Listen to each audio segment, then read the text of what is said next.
Around Dodge City and in the territory on west, there's just one way to handle the killers and the spoilers, and that's with a U.S. Marshal and the smell of Gunsmoke.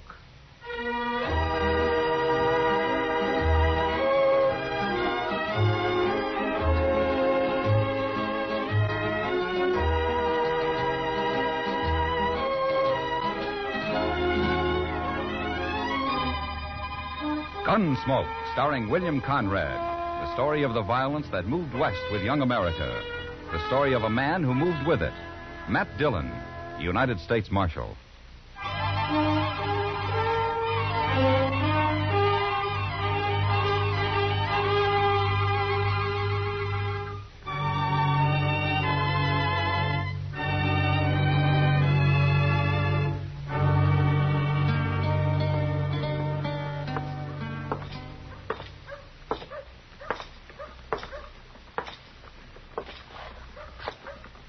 Chester.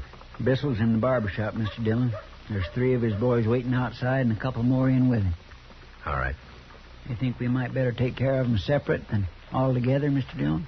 Can't take care of them at all, Chester, unless they do something. I'd as soon not wait for it to happen.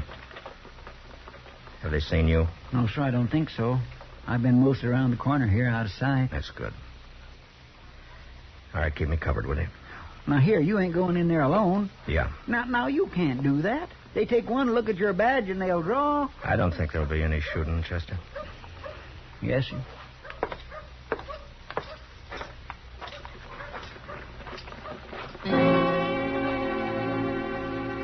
I started across the street to Stapley's barber shop, and I saw 3 gunmen lounging outside. They didn't directly look at me, but they knew I was coming over because their hands slipped down and hung an easy distance from their guns. One of them I recognized as Buffalo Mason, a cowboy who found more money working for Frank Bissell as a gunman than driving cattle up from Texas. The other 2 I'd never seen, but I knew the kind. By the time I'd crossed the street, they'd moved. I stood on either side of the door. You want something, Marshal? I hear your friend Frank Bissell's inside. It might be. Seems to me I told you you weren't to show your nose around here again, Mason. You remember? Not rightly, Marshal. Did you say that? Yeah, I said that. Get away from the door. I got a word or 2 to say to Bissell. Well, how's about you tell me the word, Marshal?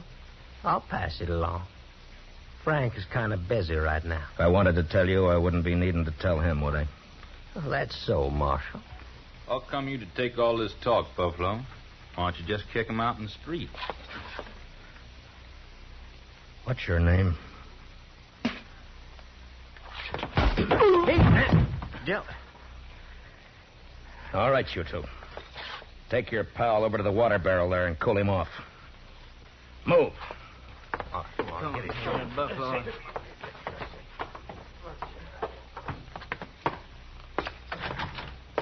Howdy, Marshal Dillon. Be with you in just a few minutes. Have a chair. Thanks, Mr. Stapley. Yes, sir, I tell you, friend, styles is changing. I seen in a New York magazine a center parting that'd knock your eye out. Sister of mine sent the picture out to me.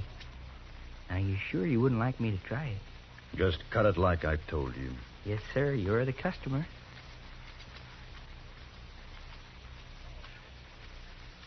Tom. Yes, Frank? Tell Mr. Dillon to step around here where I can see him.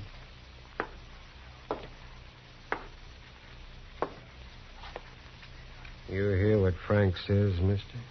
I heard him.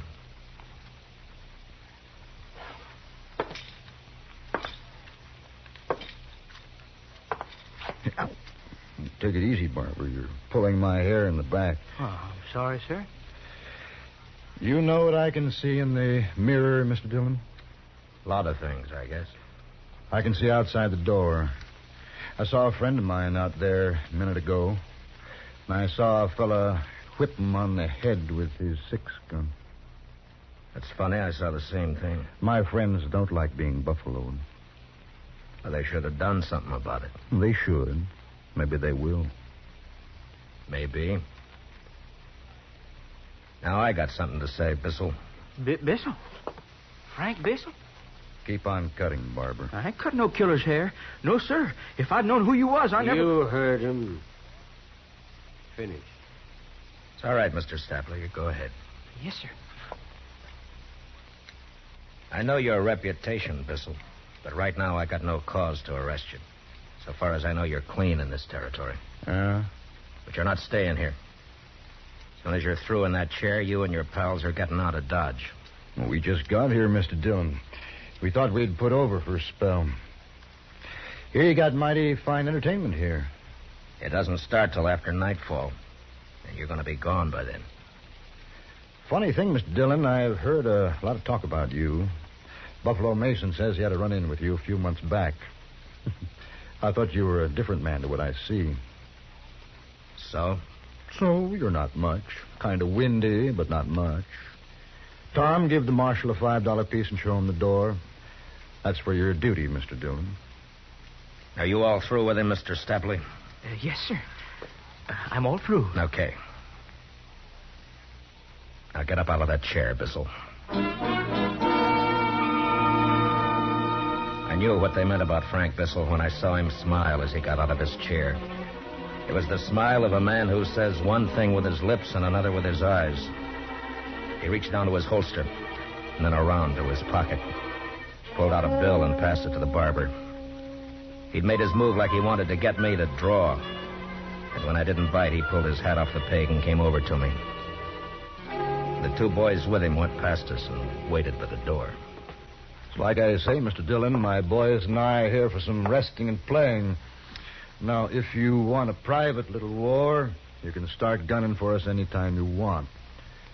But you'll have to start it. You've got until sundown to leave town, Bissell. Marshal, you didn't hear what I said at all. Sundown.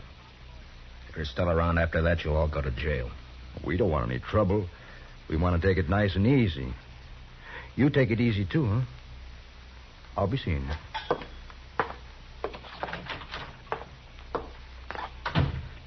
That was him, wasn't it, Marshal? That was Frank Bissell.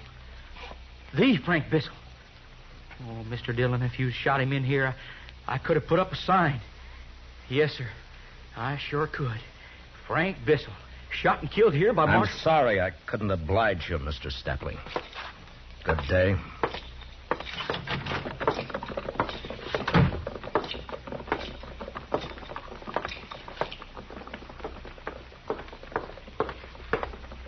Mr. Dillon? Yeah, Chester. They're getting out, huh? I didn't think it'd be as easy It as isn't. that. Yes, sir, but look, they're riding right I gave on them out. until sundown. Oh, that's about 2 hours. Hey, you know, Mr. Dillon, in 2 hours, them boys can do an awful lot of trouble. They try and there's going to be trouble. Yes, sir. You want me to follow her and see where they go? No. No, we'll wait back at the office. On the way back, I stopped at the saloons and told the boys to send out word if Bissell and his gang came in after sundown. I told them I'd be waiting in the office. When I got to the Texas Trail, Kitty was leaning against the bar, singing. A half a dozen cowboys were standing around, drinking, but listening quietly. It was a kind of a sad song. Home on the range, where the deer and the antelope play, where seldom is heard a discouraging word, and the skies are not cloudy all day.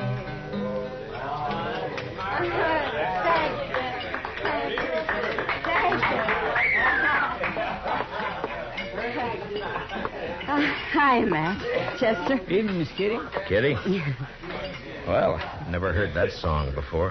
Well, I haven't either. Fellow was in a while back, brought it by. He wrote out the words for me. It's nice, isn't it? Yeah, it's fine. Say, Kitty, there might be a little trouble tonight. Oh? Yeah, Frank Bissell and his boys are in town. I heard. It's all over town. I know. Let me know if they come in, will you? Sure, Matt. Okay. I'll see you. So long. So long.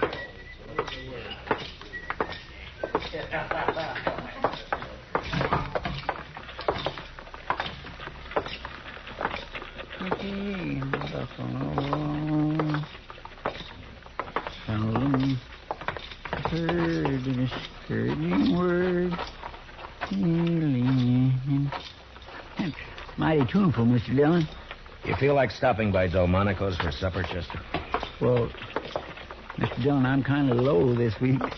You see, I sent East for one of them new suits Mr. Hightower was telling about. You know, the ones that's got the vest and all? The thing cut away here and then fine and tight up here?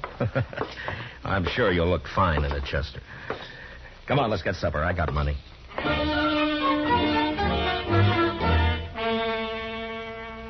It was about sundown when we got through supper. I'd gone in Delmonico's mostly with the idea that Bissell would head there himself. That way I could get the thing over before it got really started. But he didn't oblige. Not until Chester and I were getting up from the table.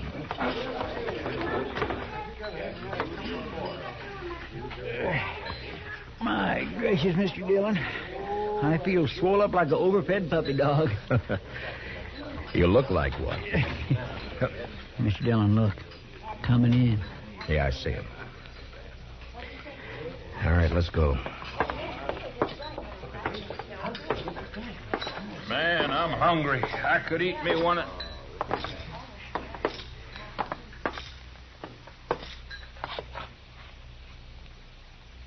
Well. Hello, Mr. Dillon. Say, how's the food in here? It's sundown, Mr. Bissell. Yeah, it's late for me to be eating. The boys, too. We're hungry. Come outside. Mr. Dillon, we just came in for a nice, quiet meal. You don't want trouble with all these people in here, Mr. Bissell. Now, you do as I say. Outside, come on, huh? You want to start trouble, Marshal? Buffalo, where's your manners? There's women folk in here that might get hurt if shooting started. Frank, you heard... You heard what I said. Besides, Mr. Dillon isn't going to do anything. He's just got to make noise like he does.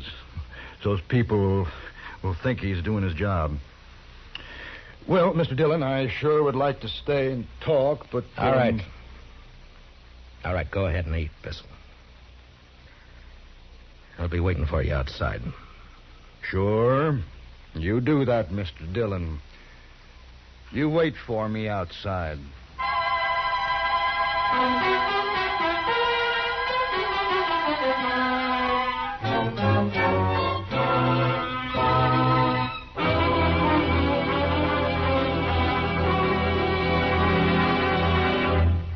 We will return for the second act of Gunsmoke in just a moment. But first, America's best-dressed woman wears the uniform of a nurse. This uniform is a symbol of service to humanity and of an honored and respected profession. The nurse's uniform is an open sesame to many fascinating fields aiding the medical profession: research, rehabilitation, work with the men in service, to name only a few. Young woman, if you are a high school graduate, you can enroll now as a student nurse at your nearest hospital. Consult the Nurses Registry Desk or Collegiate School of Nursing. You can become one of America's best-dressed women and wear the uniform of a nurse. Now the second act of Gunsmoke.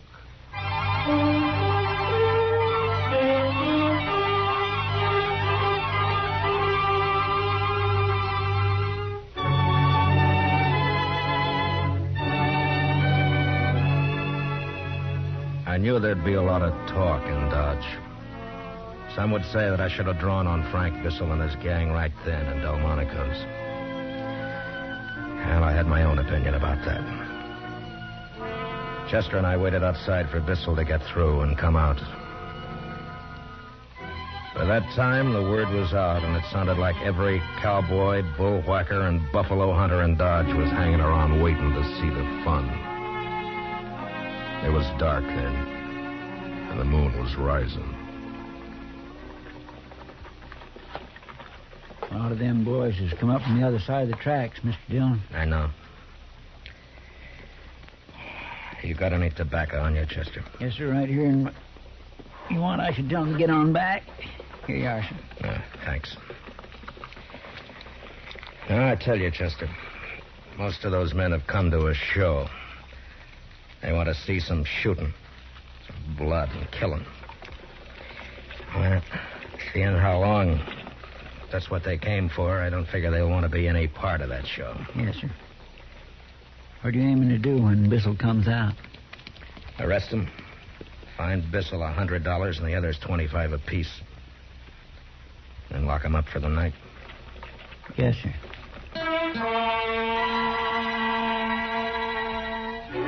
The crowd got bigger, and it got quieter, too.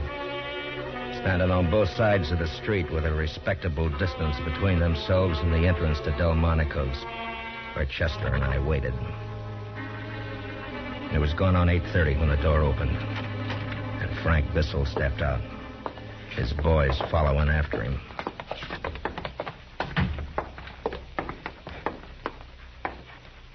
You still waiting, Mr. Dillon? I thought you'd be somewhere rolling drunk by now. You're under arrest, Bissell.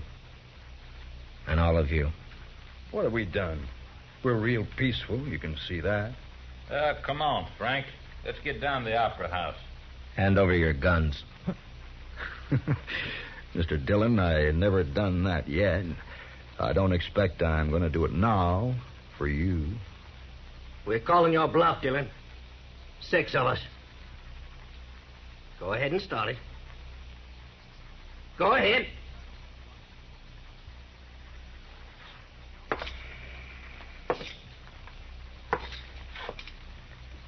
I don't want any killing, Bissell. Now, you come in quietly. No, Mr. Dillon. I'd made up my mind even before he answered because I knew he wouldn't back down. And the crowd was watching. And in that same second, through the window of the restaurant, I saw the figures of 2 women and a child making for the door. They were right in line with any shooting I might do. Bissell and the others were directly in front of them. And now they had their guns drawn. And mine was still in its holster.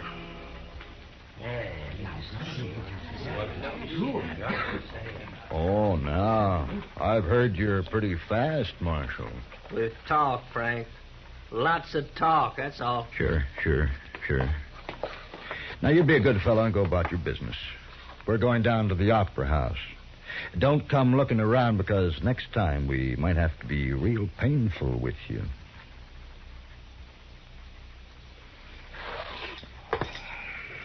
Hey,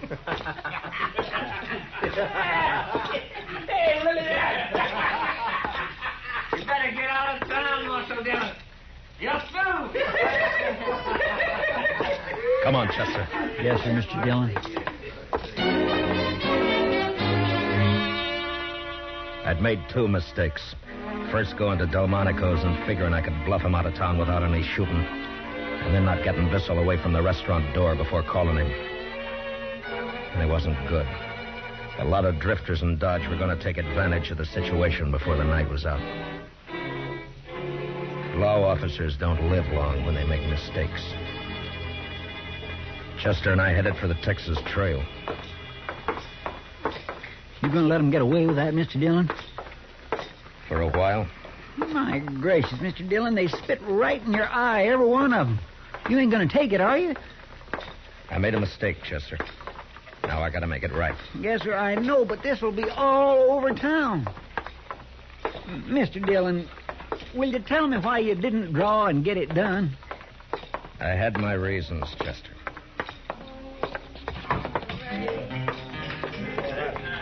Where the deer and the antelope play, where seldom is heard a discouraging word, and the skies are not cloudy all day.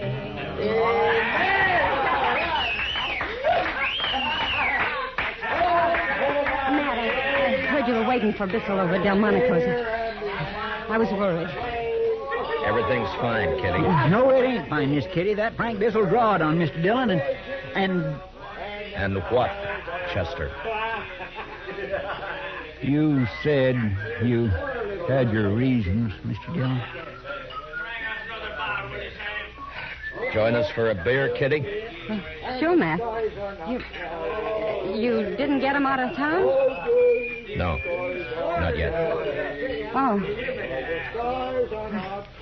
They liked the song. Did you hear?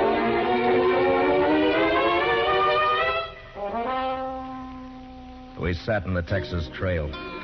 Chester nervous and looking to the door every minute or so. And as a cowboy drifted in, and then another, and a couple more, I could tell that news of what had happened outside Delmonico's had spread. That's the trouble with a reputation. You build it or you get it built for you. It's like a trap. You gotta stay a step ahead of it. If you don't, there's always the question. Even with the people you think you know real well. Like Chester and Kitty. And I knew they were wondering why I'd backed down. I let a half hour go by, which I calculated was enough time for Dodge to make a hero out of Bissell.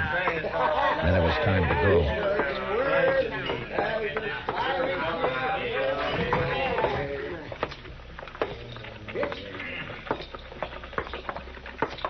Where are we going, Mr. Dillon? The Opera House. The Opera House. That's where they've gone, ain't it? That's right. Well, good. I want you to stay out of this, Chester. Oh, now, Mr. Dillon... You heard what I said. Yes, sir.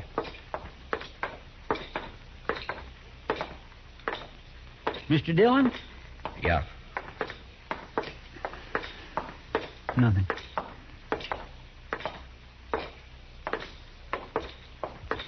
Now, remember what I said, Chester. Keep out of it until you're told. All right, Mr. Dillon, I will.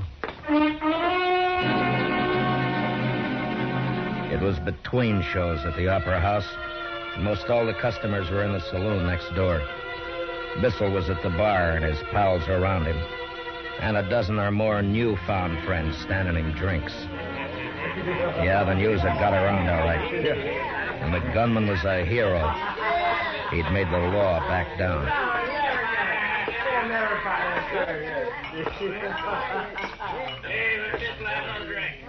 Hey, look who's here, boys. Hey, Frank. Look here. Marshal Dillon. Didn't I get through telling you a while back? Are you drunk, Bissell? I never get drunk, Mr. Dillon. Well, I'm glad to hear it. All right, you other men, get away from the bar, quick. You six stay where you are. I'm telling you. Now, anybody who wants to stay with Bissell and his gang's going to get hurt. Now, you move.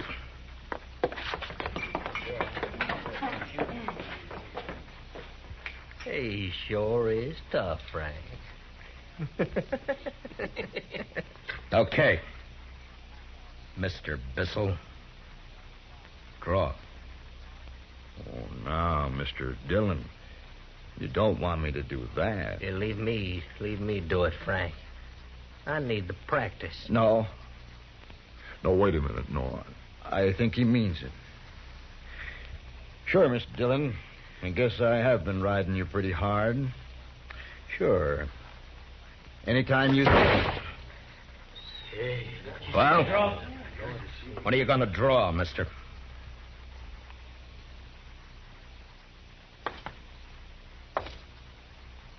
I'm going to tell you something. I could have hit you in the belly as easy as making a hole in the wall. But I don't like killing. Now, you're under arrest, all of you. Chester. Yes, sir. Keep them with their arms up. Yes, sir. Now, you. Take off your guns, Bissell. I said take off your guns and do it now. All right, put them on the bar.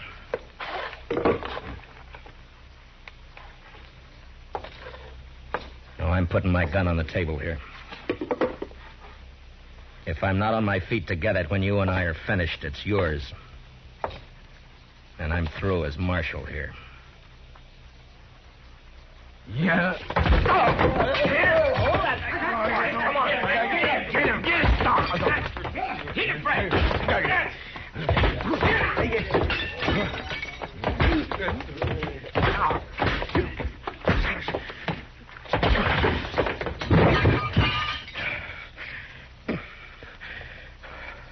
Mason, you pick him up. You help him. We're all gone out of the jail. Carry him with you.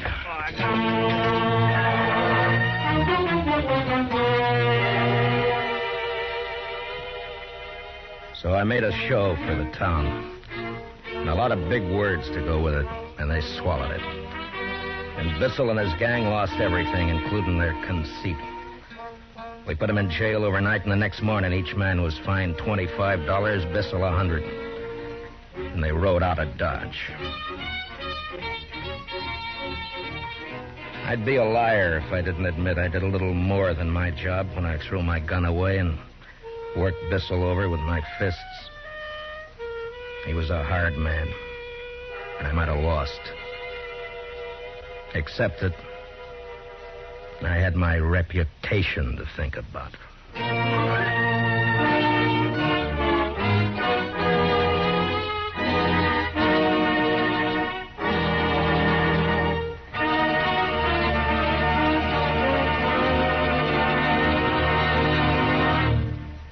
Gunsmoke, under the direction of Norman Macdonnell, stars William Conrad as Matt Dillon, U.S. Marshal.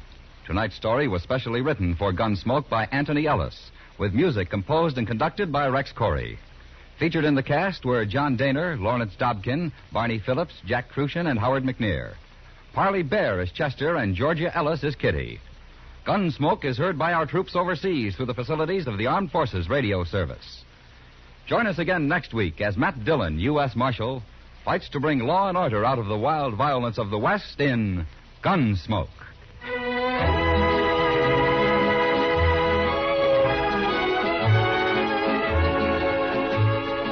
Tomorrow night, Mrs. Lou Gehrig, wife of baseball's immortal, joins Lionel Barrymore on the Hall of Fame Playhouse. As a tribute to the great national pastime, your Hall of Fame Playhouse dramatizes the story of Henry Chadwick, the father of baseball. Learn about the origin of baseball. Hear of a man's vision that blossomed forth as America's most popular sport. Tomorrow night on most of these same stations when CBS Radio presents Lionel Barrymore's Hall of Fame Playhouse. George Walsh speaking. And remember, every Sunday evening, the Theater of Stars invite you to the best in drama with your favorite stars on the CBS Radio Network.